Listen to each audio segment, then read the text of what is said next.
If property taxes go away, how would local governments pay for the services we expect local government to provide? Medicines and drugs and chemicals into your body that you did not consent to. Kids who got Head Start, they're more likely to graduate from high school, more likely to go to college. Their BMI is less, their health is better. From the fourth floor of the Capitol Rotunda, you're listening to WFSU Public Media's Capitol Report, the podcast. I'm Tom Flanagan. Funding for Capitol Report is provided by the following. Rambana and Ritchie, immigration attorneys concentrating on complex immigration across the nation from Florida's capital and their mobile office. Self-sponsored green cards, I-9 compliance, and deportation defense. Rambana and Ritchie, on the web at rambana.com. This is Capitol Report, the podcast. I'm Tom Flanagan. Among today's top stories, the Florida House wants to take the lead on plans to reduce and reform property taxes in the state. Tristan Wood reports House Speaker Daniel Perez announced today he's launching a House Select Committee to draft ballot initiatives over the summer to go on the 2026 ballot. While addressing his chamber, Perez acknowledged Governor Ron DeSantis had been calling for abolishing property taxes, but the speaker says the governor's calls have come with few specifics. Naturally, many of us had the same questions. How would elimination of property taxes work? If property taxes go away, how would local governments pay for the services we expect local government to provide, like police, fire, and infrastructure? Unfortunately, as the weeks have gone by, the governor has yet to come forward with any specific answer to those questions, or with any specific plan, or with actual bill language. The Florida Constitution prohibits the state legislature from exercising direct control over property taxes. Perez says there aren't enough details for the House to act this session.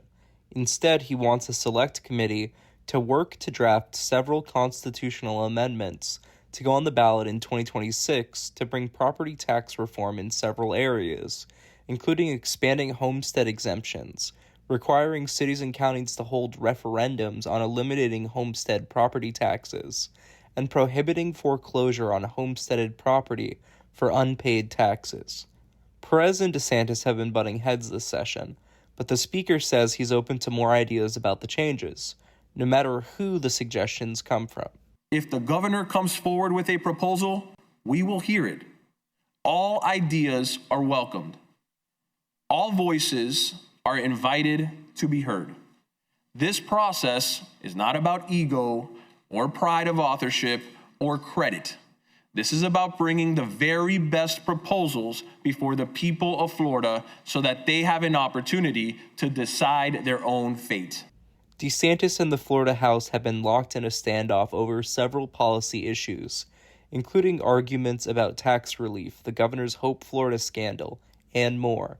Some say this move gives Perez the chance to use his power as House Speaker to exert some control in their standoff.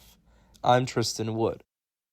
The Florida House today gave final approval to a bill that would prevent local governments from adding fluoride to water supplies. It also would take aim at the labeling of plant-based products such as milk, meat, and eggs.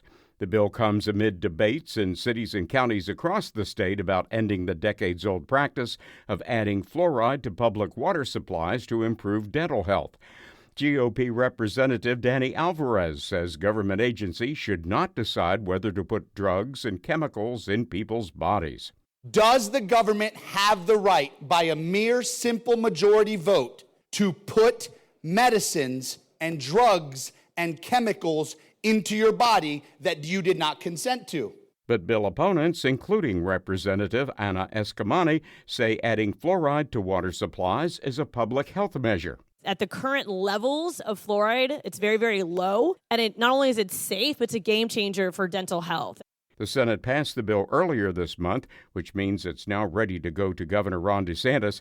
If DeSantis signs the bill, Florida would follow the lead of Utah, which this year became the first state to ban fluoride in public water supplies.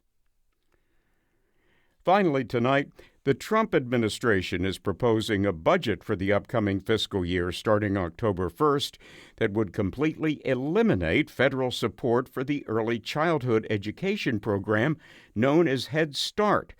Layoffs have already begun in other states.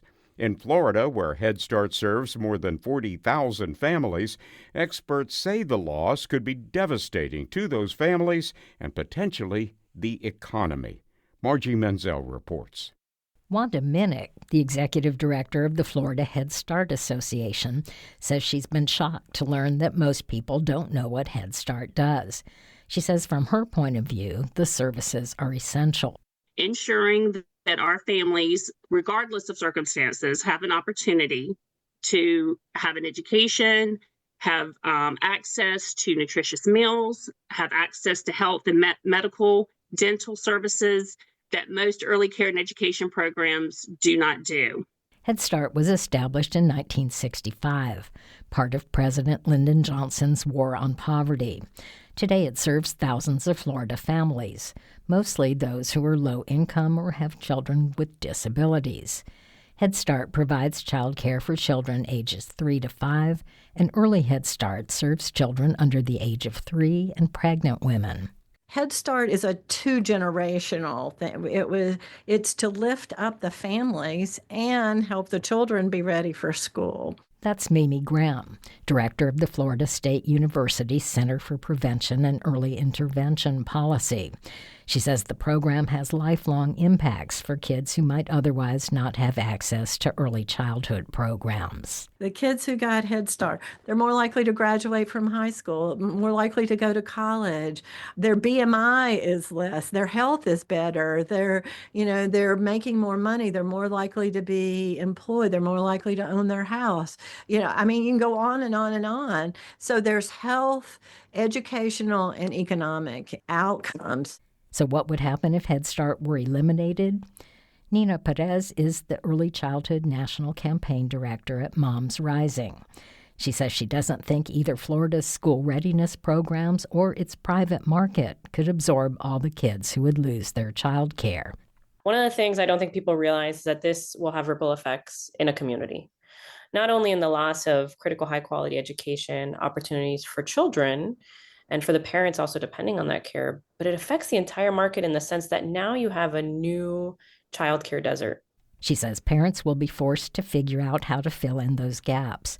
She worries parents could pick childcare options that have less vetting. And as they fill in those gaps into a market that's going to become tighter, pick unsafe care options because they won't have any choice. Or parents could be forced to exit the workforce. Head Start advocates all over the country are sounding the alarm, hoping to convince the Trump administration it would be making a mistake to eliminate the program. Florida Head Start's Wanda Minnick says there's still time to save it. This is simply a proposal. It does have to go through the House and Senate congressional to be finalized. So at this moment in time, our organization, as well as other Head Start associations around the nation, are gearing up to educate everyone about the work that Head Start does and has been doing for 60 years. On Monday, a coalition of parents and providers announced that they're suing the Trump administration over the cuts. The lawsuit accuses the U.S. Department of Health and Human Services of trying to dismantle Head Start without congressional approval. I'm Margie Menzel. Our regular Capitol Report correspondents are Gina Jordan, Regan McCarthy, Margie Menzel, and Tristan Wood. Shows are available Monday through Thursday by 6:30 p.m. Eastern Time wherever you get your podcasts. On many of these Florida public radio stations, you can tune in each Friday to catch the latest on all things happening at the Capitol. That show is also available in podcast form. Technical assistance comes from Taylor Cox, and I'm Tom Flanagan. This is Capitol Report, the podcast from WFSU Public Media. Funding for Capitol Report is provided by the following: Rambana and Ritchie, immigration attorneys concentrating on complex immigration across the nation from Florida's capital and their mobile office. Self-sponsored green cards, I-9 compliance, and deportation defense. Rambana and Ritchie, on the web at rambana.com. Capitol Report is a production of WFSU Public Media in Tallahassee.